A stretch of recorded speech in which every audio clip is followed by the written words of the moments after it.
Welcome to Game Day Recap on AL.com, presented by Alabama Power. Wes Sinor, James Crepea here with you. Wes going over a 35-21 win for Auburn. Offensively, Peyton Barber, clearly the story of the day with 5 rushing touchdowns. Another good performance for him, but not a lot through the air for Auburn today, as Sean White barely topped 100 yards. Right, well, he finished 6 for 10 today for 108 yards. I think he was 1 for 2 in the second half. Obviously, as James mentioned, with Peyton Barber rushing that many times for that many touchdowns, probably didn't want to put the ball in the air very much.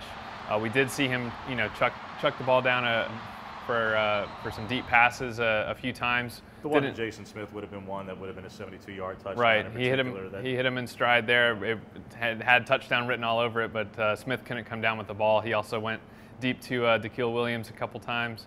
But yeah, I mean, just not really passing the ball that much. And like I said, with Peyton Barber running, Auburn didn't really need to.